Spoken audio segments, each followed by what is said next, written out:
tell about what's going on in renting. And we will, and we have, and we do use what is said in these sessions, and obviously in other sessions, similar sorts of sessions and other parts of our work, to adapt and change and campaign on issues that are brought up in these sorts of sessions. So yes, it's being into YouTube. I did go over some bits of housekeeping. If you want the opportunity to share your story, please could you use the hands up feature, and I will give you the opportunity to speak. We are recording the session and it is being streamed to YouTube, so it will be visible there, just so that you're aware. But it is better if you have your video on and you speak to us, just so we can sort of see you and talk to you properly. So if you do feel comfortable doing that, then I would absolutely encourage it. If you don't feel comfortable doing that, then you can keep the video off. Or you can join with either just your first name or with just anonymous or something on the screen as your chosen name. But that is the housekeeping. And without further ado, I will hand over to Liam Geraghty, who is the Deputy Digital Editor for News at The Big Issue. Hi there, thanks Tilly. So I work at The Big Issue, writing about housing, and for like many organisations like Generation Rent and the Renters Reform Coalition, we've been campaigning recently on renting, because we believe that renters at the moment are extremely vulnerable, particularly with the cost of living crisis and the inflation in the economy. So we have an End Housing Insecurity Now campaign that we're running, which is calling for the Renters Reform Bill to come into law. And obviously there was some news on that today, that MPs will finally be debating it next week. And we're also speaking about unfreezing local housing allowance and reforming universal credit, because we believe that these issues are driving renters into difficulty. So that's our interest. I'm here today to hear your stories and to ask you questions about them. So whenever anyone is ready, who would like to start?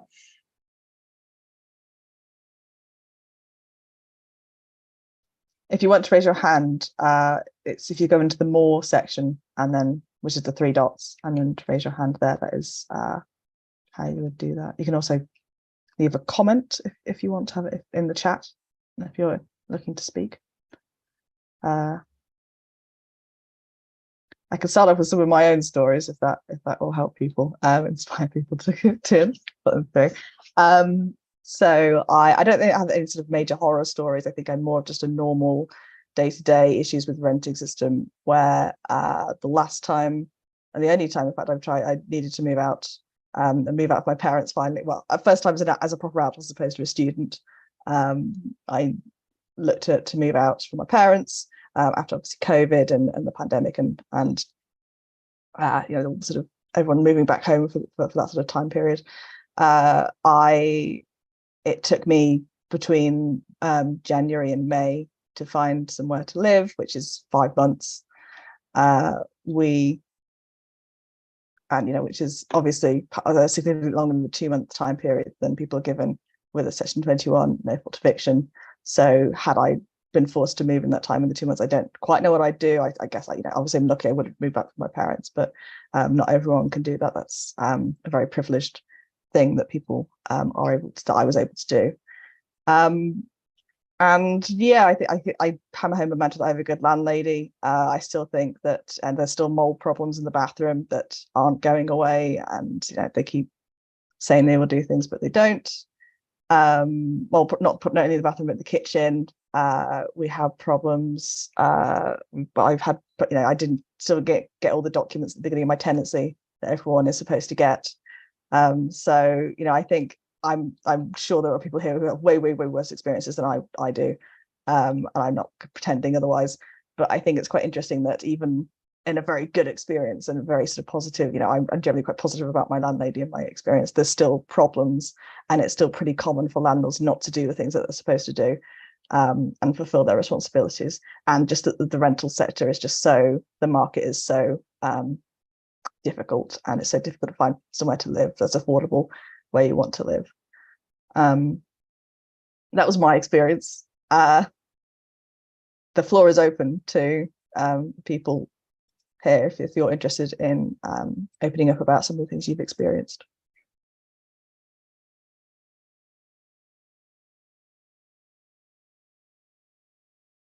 Yeah, I mean, I think just to echo your experience, you know, I would count myself very lucky in terms of the landlords that I've had in my decade plus of renting. But you know, there's still been times when, say, for example, we had like a leak in the bathroom, and the landlord wanted a second opinion on how to fix it, and you know, in that time we couldn't work there, so we had to go and stay in a hotel that we paid for ourselves. And these little kind of niggling issues that, you know, that you feel quite powerless, even when it's affecting your life. And there's loads of little things like that for me, but you know, I am sure people have had way more worse experience than I have. I mean, yeah, spending time in hotels sounds pretty bad to me. Being forced to. If you're uncomfortable coming forward to the video, then you can use the chat feature to type out your experiences. We can have a read of them and talk through them, or you can use the Q&A. This hasn't happened before. Usually someone goes forward and says something. Come on, who's gonna be the first? Who's gonna be brave?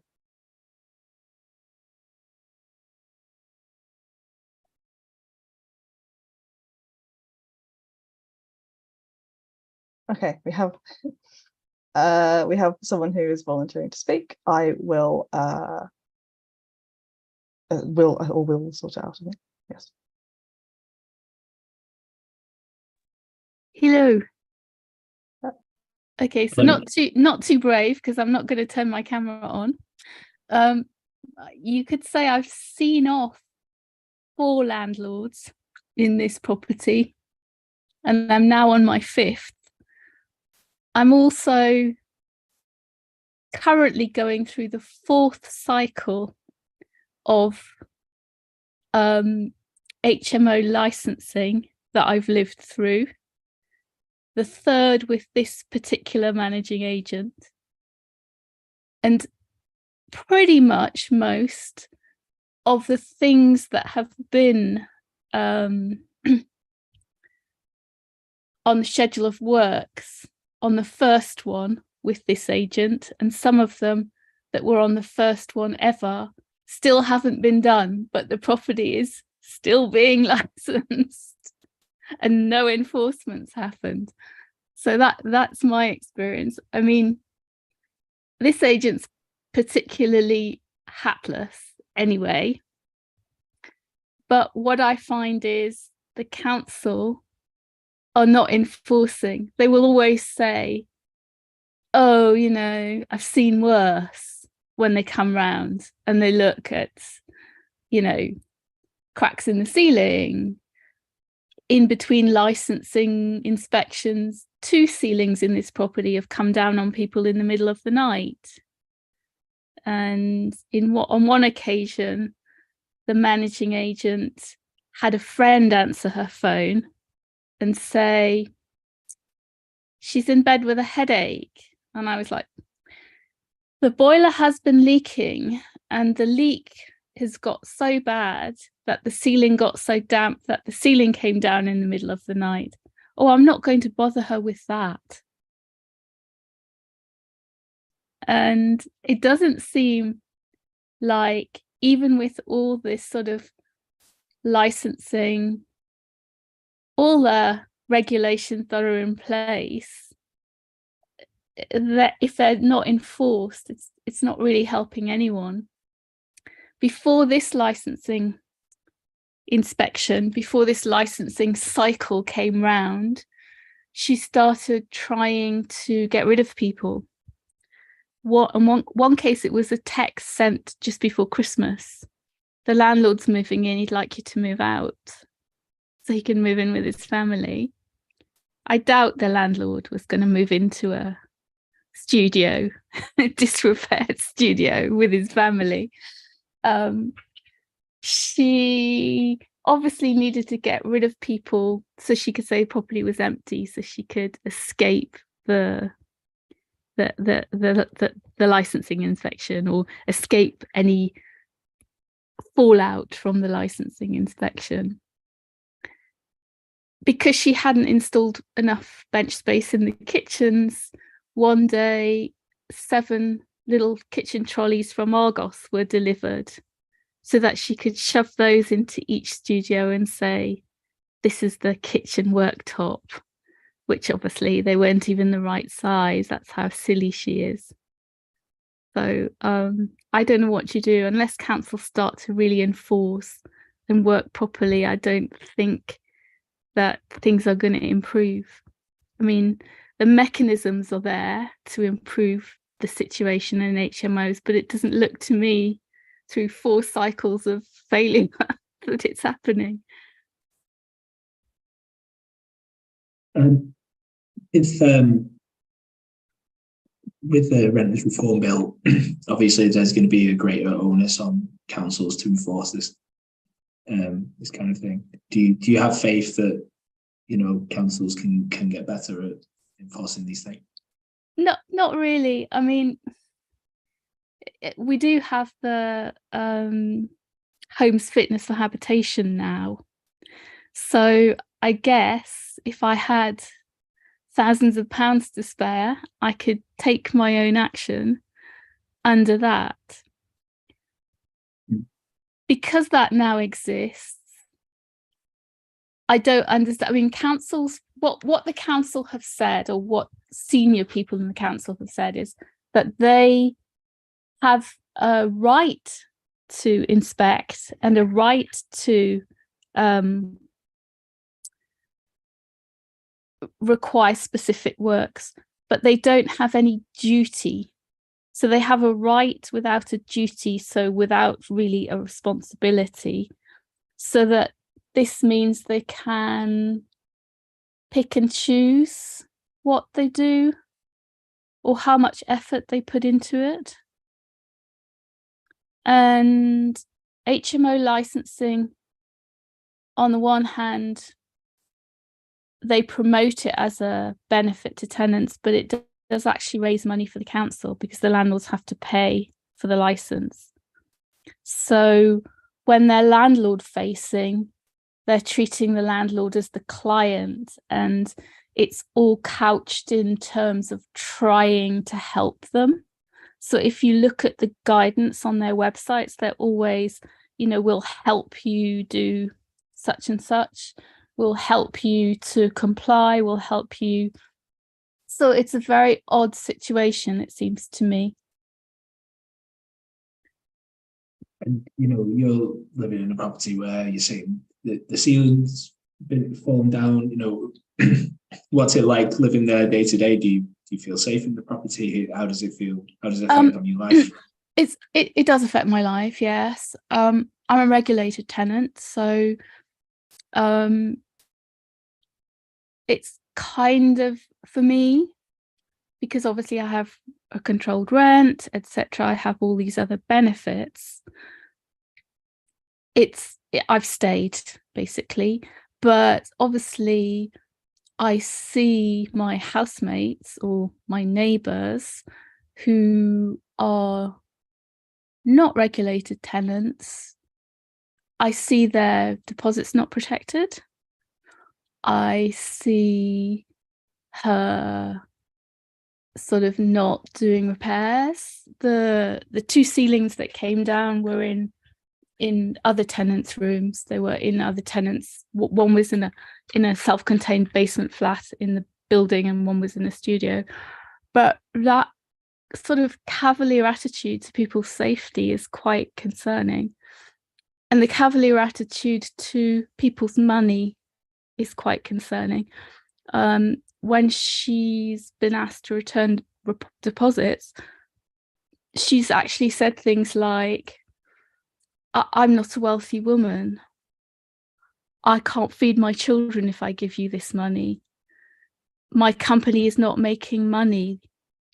So if a company is not making money, then all the more reason to protect the, other people's money. It's not her money, the deposit. The rent is hers, the deposit isn't. So if she's in financial dire straits, then all the more reason to put other people's money somewhere safely, I would have thought, but it doesn't seem the case. What would you like to see done? What do you think could be changed or tweaked to help you? I think councils really need to be made to enforce, and not just, pick and choose, or only enforce if it's something really extreme. Or, to be honest, with my council, I think they choose to enforce where they'll get publicity from it. And I know that's something that councils do. They'll pick one case, and then they'll get a lot of publicity out of it, and they argue that that's a deterrent to other landlords when they see, it publicized. There's no deterrent at all, because there are too many of them getting away with it. So until councils are given not just powers but a duty to exercise them, then it's not going to work. Sorry, when you say publicity, where do you mean? Do you mean like? So, for instance, my council has had one or two cases where they've gone for enforcement. They've taken a landlord to court. So they've made sure that that's on their website, in their news bulletins. They've, got their publicity strategy to get it into the newspapers and stuff. And what I've heard that a council officer say is like, they do this, and then it's a reminder to other landlords not to do the same. But that's not very effective, is it, really? I mean, I don't think all the landlords who read the report in the newspaper are going to run to suddenly comply with all the regulations and fill out their license application, are they? They're going to just, find more devious ways to carry on.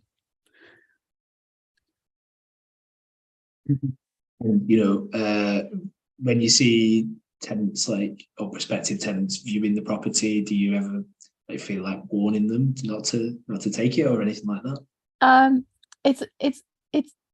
It's very rare that any of us would see another tenant viewing the property. I think they would always be escorted by one of the agents. We don't get people just coming round. The agents drop in a lot. They drop in a lot to use the toilet when they're in the area. All the handymen, builders and contractors that the landlord uses drop in a lot if they're working in the area and they need toilet facilities.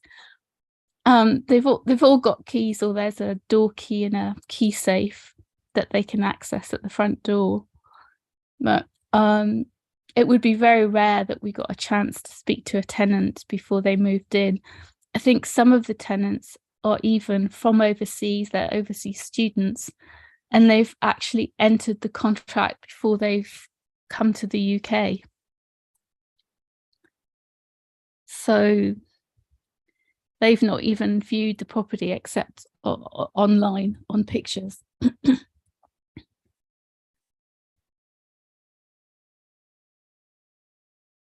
See, do you think that going forward in the future that the problem is, I guess, as well, the councils may say that they're under-resourced or that they don't have the ability to do this. Do you think that councils are the right people to tackle this, or would you like to see something else as well? I don't know how else this would work, though. You could have a tribunal like you have. Well, you can take your landlord to a tribunal. Property ombudsman's still not the ideal thing, because they don't sort of work in the same way. They can strike off an agent or a landlord, but if the landlord or agent are not listed with them anyway, they shouldn't be operating. But there's very little they can do. So I think it has to be with the council, but it has to be somehow made to work, made to, made so that they cannot let things go. If they have given a landlord works to do in a schedule, and the schedule says that X, Y, and Z have to be completed within 3 months, then they need to inspect again within 3 months and have some automatic route to enforcement. Because at the moment, what they do is they say, we expect you to have done this within 3 months, but then they don't come round again for 5 years. So what happens is they get the license, and at the end of 5 years, suddenly in that month or two before they reapply, they start scrabbling around to try and do something they should have done 5 years ago, and doing it, not to the right standard, or not doing it, failing to do it. Okay. Well, thank you for sharing your story. I think see if someone else wants to share those, if that's okay. But thank you for sharing. Someone's struggling with their Wi-Fi bits. They have submitted it via the Q&A, and I'm happy to read that out if that's helpful. I have noticed a few people are going in and out, so I don't know if there's some wider Wi-Fi issues at play. So my event is as this: £725 for effectively a room with an ensuite bathroom and ensuite kitchen is ridiculous. Property valuation on buy-to-let or property in general needs to change. I have written to various government bodies, APPGs, they've said here, about the issue, but rent in general is just getting unaffordable. I have arrears that I'm paying off. Arrears as a result of SSP paid for sickness absence. I think SSP needs to increase the level of wages, as well as local housing allowance rates, which should be used to cover the cost of housing. Better help for renters through increased cost of living payments would also help. Unaffordable rent makes it difficult to move, as upfront cash is required, therefore transferable deposits between tenancies seamlessly is paramount, i.e. so renters can use the deposit in new tenancy, in the next tenancy. So yeah, a wide variety of very common issues that we see in renting, unfortunately. Yeah, well, the finances of renting don't make a lot of sense. I mean, we've seen the demand on the rented sector, and that's pushed prices up. The Land Registry's private rent index today showed 5.7% rise in the last year on already high rents. And this point shows having money tied up in deposits as well, and support for renters on low incomes with universal credit is not tied to necessarily the cost of living. It makes it even more difficult to keep up.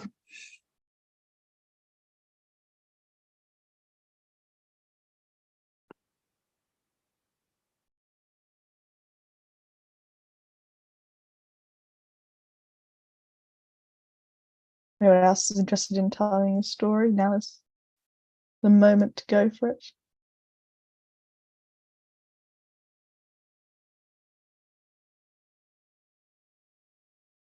shyer than people normally are. Usually people are desperate to talk. This is unusual. Would you like me to chip in, Tilly? Would that be Sure, helpful? go for it. Yeah. So in terms of my own renting experience, again, it's not been anything too unusual, but one thing that I did really have an issue at one point was replacing a light switch, getting a light switch replaced. When arrived in the property, the light switch was a bit mangled, a bit broken, and thought it would be easy enough to get it replaced. But obviously when contacting the landlord about it and asking for the light switch to be replaced, there was a whole thing like, oh, well, we'll have to get someone out, like a properly trained electrician. We'll have to look at, how much we can budget for it, which I always thought was a bit of a weird thing to say. And eventually it did get fixed, but it was just a real inconvenience not being able to use that light switch in that particular room, and having all the kind of the hoo-ha, with the landlord, and the taking so long to get things sorted. So I mean, I think that's what kind of a similar thing that both you, Liam, and Tilly have said about some of the perhaps not the worst issues that there are, but some things that are just sort of like can be repeated and a bit annoying, and a bit, feeling like it really isn't your own home, because you're having to go through so many hoops just to get something that, if you own the property yourself, would be relatively simple to fix. I think it's a lack of power. Yeah, I remember I got a leak on Boxing Day, and it was a pipe that bust in the cold, and that was just outside my bedroom door, just dripping constantly. So it was like torture through the night with the dripping. And because it was Christmas week and the landlord was away, we couldn't get it sorted until like early January. So basically we didn't sleep for a week.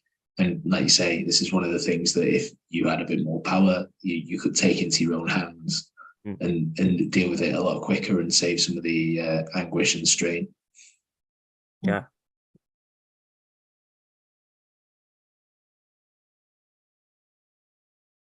I mean, Liam, I just wondered, in terms of some of the cases that you've reported on, what would you say in your experience from some of the things that you've written about, and some of the cases you've encountered, is like the worst one that you've come across when working as a journalist? I mean, I was speaking to a lady the other day who, she received in fact, I've got two similar cases where, she's received an eviction notice on Christmas Eve, or there was one lady who received an eviction notice on the day of a parent's funeral, and it's just this powerlessness really that you feel, and I think the particular lady who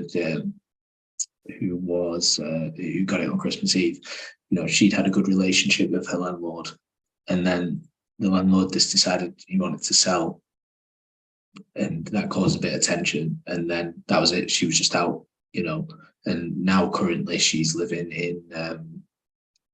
in her sister's front room with her two kids on a mattress, and she's really desperate. And we're not talking about someone here who's like had difficulties with employment. She works in the civil service, a pretty decent job in terms of earnings, or should be, and it's that insecurity really that leads to difficulties, and and people find themselves in this situation. And she was talking about the mental anguish of it, and trying to work with the council to get a place, and her daughter had particular special additional needs that needed to be taken into account, and all this like insecurity. She couldn't put down roots. She couldn't provide a family home.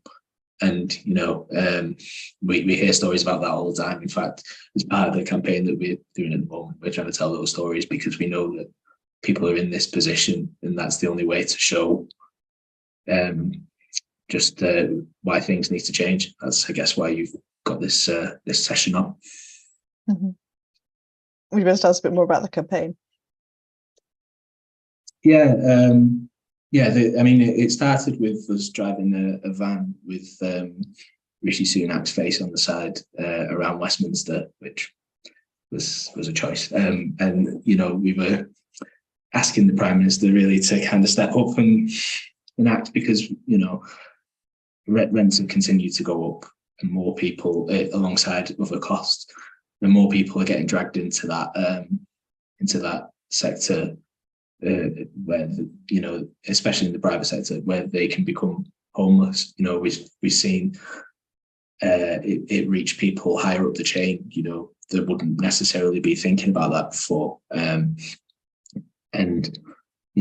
Renters particularly are vulnerable, because we see how much rents have risen, but also the instability and the insecurity. If you are on a low income and local housing allowance doesn't allow you to keep up with your rent, or if you're looking for a place, find many suitable properties, where do you go? The big issue is obviously about homelessness and preventing homelessness, and we saw that as like the next kind of frontier, or the next potential for the homelessness crisis, really. Absolutely. So we seem to have some quite shy attendees this evening, which is okay. That's understandable. But I am wondering if maybe, unless people, and is there anyone who sort of feels a bit braver now to share their story? Otherwise, it may be worth wrapping up soon if people aren't keen to share today.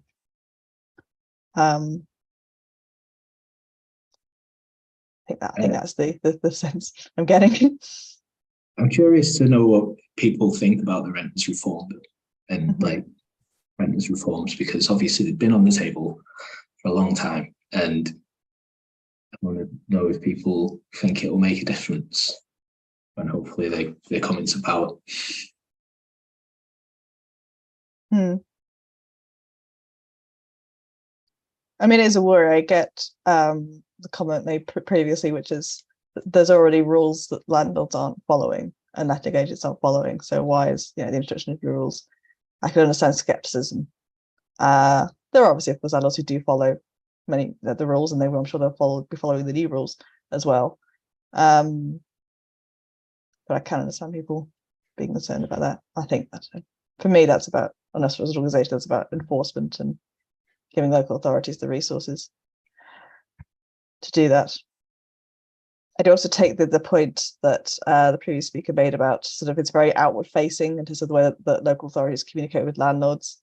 Hoping we're not kind of not overshare, but I couldn't remember the council it was, so doesn't matter necessarily. But I remember we went to the local council association conference, local authority, whatever it's called, and the person there we spoke to one of the councils, and they said landlords are getting 2, 3, 4 warning letters before they do anything, things like that. And they were saying it's ridiculous. It shouldn't be practices like that. They should, one warning letter and then they should go up for an inspection. So I don't know how representative that is necessarily, but it is a worry that placating the potentially criminal landlords too much is not really helping the matter, let alone getting around to enforcement. Well, I think there's an element as well of there's an imbalance in between landlord and tenant. We get a lot of people writing to us who maybe are on low incomes, or maybe don't have the same education opportunities that like the landlord does. And maybe while the landlord might know the law inside out, it's not something that maybe the tenant has had the opportunity to become an expert on. I guess there is an element of that. If you rent, and you do have to become an expert in these granular rules to know your rights, and it shouldn't really be like that. But that leads to an imbalance where the tenant can feel powerless, or the landlord always has the upper hand, even when in the situation they may be right, or and they may not know what to do. So there's definitely an imbalance there, and we see that with some of the people who are writing to us as well. And you could make the argument you shouldn't have to become an expert. You should trust in the system, shouldn't you? That you're not going to be exploited, and that it's not going to turf you out of your home for no reason. But unfortunately, that isn't the case, and there are obviously ways of fighting that. And people do, but yeah, we've heard a lot from a lot of people who were like, I had no idea about any of this until Section 21 came through my door, and all of a sudden they're clued up on all sorts of bits of housing law and their rights and things like that. But it's sad that it comes to that, for them to be almost forced to learn those sorts of things. Yeah, well, when you move in, you want to be thinking, where do I want to put that table, or where can I hang this picture? Not how much housing law can I cram into my brain in the next week? Do I have to take a picture of every single angle of this room to prove that it was this is the state it was when it took over? That's another issue. I remember a friend of my sister's at university, they tried to remove money from their deposit for bits of dirt that had been painted onto the windowsill, which is bold as far as deposit claims go, but not unusual.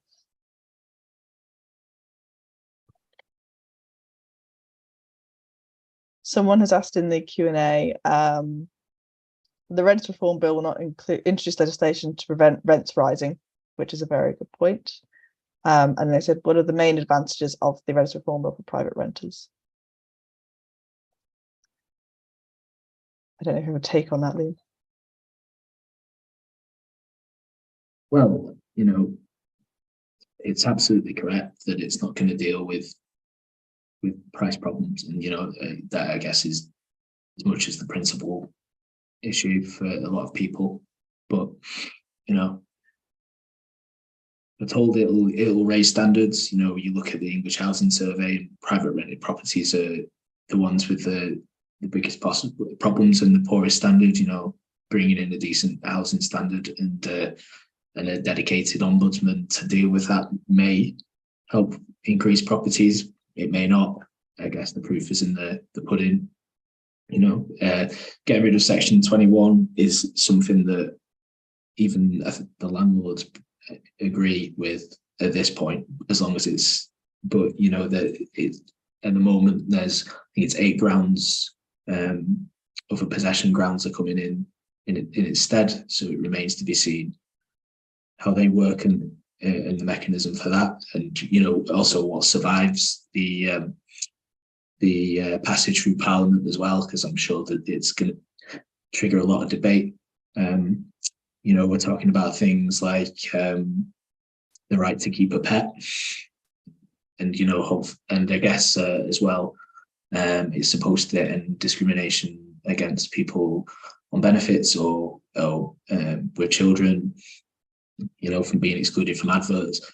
Again, like the previous contributor said, it comes down to enforcement of those things. It's all very well it being the law, but it's got to be backed up with the right enforcement to make sure it's happening. So, I think there's a lot of things in that bill that have the best intentions, but I think it really does come down to the proof in the pudding, really. And I think it should already have been enforced by now. I mean, it's been 4 years since the government said they were going to get rid of Section 21. It's taken an awful long time, and it could take a long time through Parliament as well.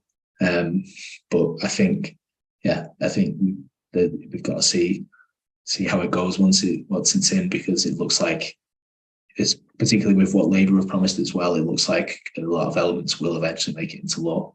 It's just a matter of when, really. Someone has also asked what the definition of no fault evictions is. So that's our fault for housing jargon of forgetting that people don't live in this life all the time. A no fault eviction is what we commonly refer to as Section 21. Well, the technical term is a Section 21 eviction. We commonly in the housing world refer to them as no fault evictions. The reason why we call them no fault evictions is because the landlord doesn't need to give a reason to evict their tenant, which we think is completely unfair and unreasonable.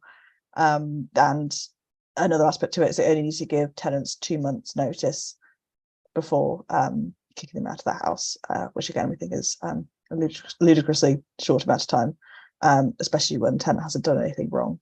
So that's what we mean when we say no fault evictions. And in the bill, in the Register Reform Bill, they will be going. That is pretty much the most sure thing that Section 21 will be going. That's pretty much the one guarantee of the bill at this point. So that is good news from our perspective. Someone has also asked, will the bill give predators more security? And that is, short answer is yes, because the Section 21 element will be gone. Landlords will have to go through something called a Section 8 notice, which are a whole, is I forget how many grounds there are, but there's a dozen or so grounds through which landlords can evict people on this, that range from rent arrears to antisocial behaviour to some new grounds that they'll be introducing, which are moving into the property, moving their family into the property, or selling the property. So the short answer is yes, there will be more security. The longer answer is there are some added reasons that landlords will be able to get rid of tenants. Probably most importantly, the new grounds to evict tenants or to sell the house. So there is a concern on our end that for a lot of tenants, there still isn't as much security as we would want. But that is something that we are continually campaigning on to make sure that unfair evictions finally end. Again, Liam, don't know if you have any insight on that or. Yeah, I suppose the other thing to add is there'll be less security if you are adjudged to be conducting antisocial behaviour at home. There's a short notice period for that, I believe. I can't remember off the top of my head. And I guess defining exactly what constitutes antisocial behaviour is going to be important there, because we don't want that to become a backdoor way of people getting evicted. I'm sure it's 4 weeks off the top of my head. It's a short amount of time. But getting rid of Section 21 should, in theory, lead to more security. And another thing about Section 21, I guess, is if landlords are evicting tenants without giving a reason, it's harder for people to track why people are getting evicted. We don't know if they're not required to give a reason. It's harder to keep track of these things. So yeah, in theory, that should lead to more security, but with the private sector becoming, I guess, the home for people who can't afford to buy a home, or people who can't get into social housing, and shouldn't really be in the private sector, really. If you think about it in the whole, if rents keep going up and the demand keeps going up, then that's going to be a question mark on security as well. So yes, in theory, but longer term, there are, I guess, systemic issues that may mean that it's insecure. One of the really big advantages of getting rid of Section 21 as well is that we do know that things called revenge evictions go on, where tenants complain about repair issues in particular, and landlords turn around and evict their tenants. So we are really hopeful that will empower tenants by removing Section 21 and mean that they can contact the landlord about repairs more often and feel more comfortable in doing so. Even I have a perfectly nice landlady as far as I can tell. I still worry a bit about messaging about one of my flatmates messaged about replacing the oven light recently, and I was a bit like, is that enough of a concern to bother the landlady? You know, she could, you know, and I know, I'm sure she wouldn't do anything, but the lack of power is just, it always puts you in this kind of almost like passive position where you just don't want to bother them. And the other sort of big thing about it is it will also potentially be helping tenants to challenge rent increases, because again, currently you can challenge rent increases using the very complicated tribunal system, or apparently complicated. People sort of see it's quite intimidating, but it's not necessarily that way. But and it's kind of the whole power of rent control via the tribunal system is undermined by the fact that a landlord can just evict a tenant anyway and replace them with someone who's higher paying using the Section 21, which again they won't be able to do once it's gone. So there's definitely a number of ways in which tenants are being empowered, not only in feeling more secure in the home, but in utilising their rights and being able to challenge rent increases and being able to demand repairs, which obviously is pretty integral part of being a tenant.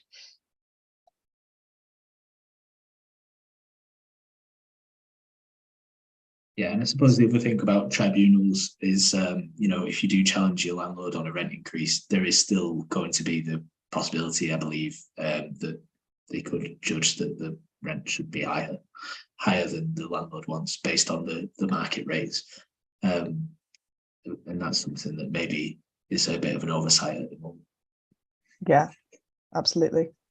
It's kind of insane, isn't it, if you think that you can go, someone can say, I really struggle to pay this rent, and then the legal system can turn around and say, well, actually your landlord could get more than the legal rent. That is a real worry and a disincentive for people using the tribunal system, and already people don't use it very often, so you would hope that they would remove that disincentive. We are campaigning for that as well as Generation Rent, to make the bill to include that stipulation in the tribunal system.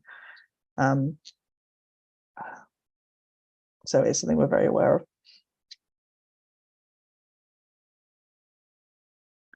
That is all the questions that have been put to us. I'm happy to sort of wrap up at this point. There's 10 minutes sort of assigned left, but I don't think there's any more stories up for grabs. So someone said there's not much point in contacting Rent Tribunal about rent increases. There is, if you think so. If what you should really do before going to the Rent Tribunal is having a look at what the market rent is in your area. If you're paying, and be aware that that is how they will assess whether or not the rent increase is fair or not.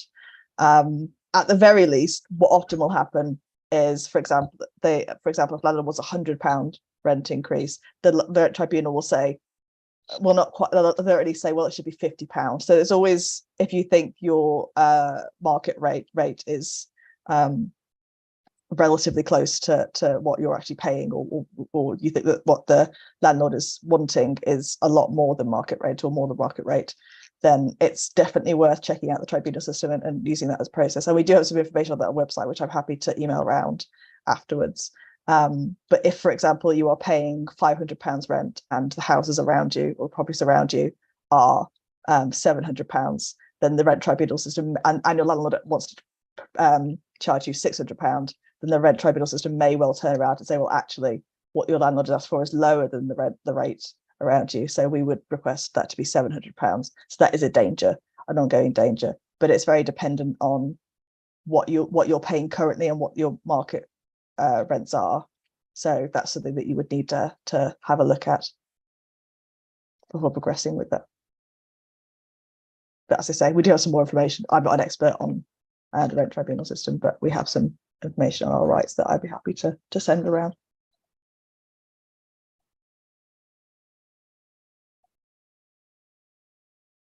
I probably said thanks, Nicole. Okay. Well, I think that's a good enough time as any to wrap things up.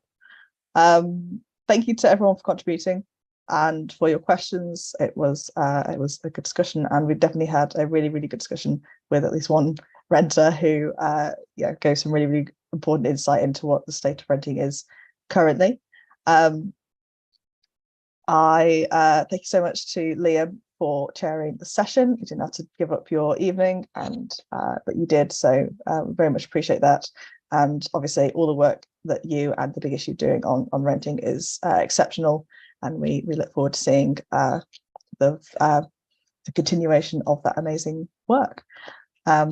So yeah, we'll email around any relevant links that was discussed today to everyone here.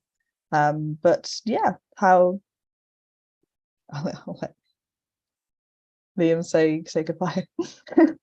Yeah, thanks for the opportunity. It's always a pleasure to talk about renting. Yeah,